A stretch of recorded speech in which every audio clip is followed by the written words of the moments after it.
Ever tried buying a guitar that looked amazing on the photo, only to find it feels like a mismatch when you finally plug it in? I've seen a lot of folks get excited over a shiny finish, a retro vibe, or the name on the headstock, and then end up with something that doesn't sit right under their chin or feels off in a jam session. That gap between expectation and reality is why I'm diving into the Fender 70th Anniversary American Vintage II 1954 Stratocaster today. Link is in the description if you want to check the product details on Amazon, so you can see the exact specs while you watch. When you're looking at a commemorative model like this one, the biggest hesitation isn't really about the tone, though that's definitely a part of it. It's about whether you're paying for the anniversary badge or actually getting something that will hold up in your everyday playing. This Strat is marketed as a tribute to the 1954 original, which means it carries a lot of heritage weight. For some, that heritage is priceless, for others, it's just a marketing hook. The practical question is, will the features hidden behind that vintage styling actually benefit you, or will you end up with a beautiful piece of nostalgia that feels more like a museum exhibit than a road-ready instrument? First, let's talk about who this guitar truly fits.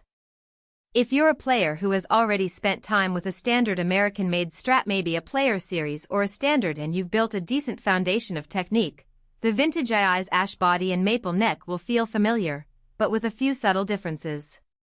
The ash body is lighter than the typical alder body you see on many Strats, which can make a noticeable difference during long gigs or rehearsals. I've heard a couple of gigging guitarists mention that an ash-bodied Strat helps reduce fatigue when you're on stage for 2+ hours. That's a real benefit if you're the kind of musician who runs the board from one side of the stage to another. On the other side of the coin, if you are a beginner who's still figuring out where to place your thumb on the back of the neck or whether you prefer a slimmer neck profile, the two-color Sunburst Finish and the vintage branding may be more of a distraction than an asset. The neck on this model is a standard 50-style maple set neck with a typical 9.5-inch radius. That's a comfortable curve for players used to the classic Fender feel, but it isn't the ultra-flat radius some modern players prefer for fast hand shredding. So, if you're chasing blister-fast soloing and you need that low-profile feel, you might find yourself constantly adjusting your grip, which can be a hindrance rather than a help. Now, let's dig into the practical strengths that actually show up when you plug this Strat into an amp. The 3 single-coil pickups are wired in a classic 5-way selector, which means you can dial in that iconic 50s quack on the bridge, the warm mid-range on the neck, and the balanced tones in the middle position. I tested the bridge pickup on a clean blues progression, and the output was clean enough to sit nicely behind a light overdrive, with just the right amount of chime.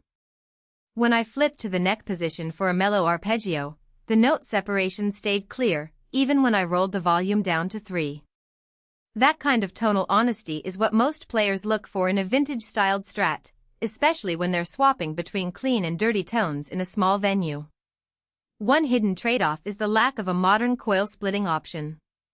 Many newer Strats come with a push-pull pot that lets you blend single-coil and humbucker tones on the bridge or middle pickup. The 1954 Vintage II stays true to its era and doesn't include that feature.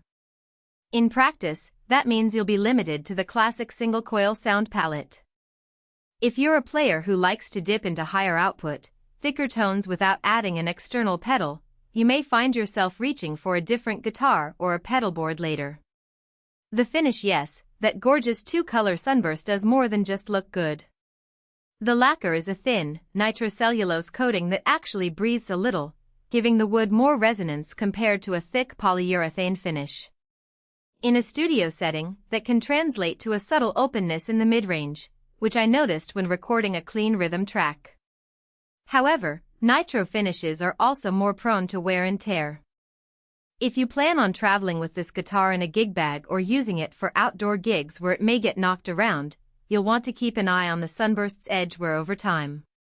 It's not a deal-breaker, but it's a practical consideration that many buyers forget until they actually have to wax it after a few months.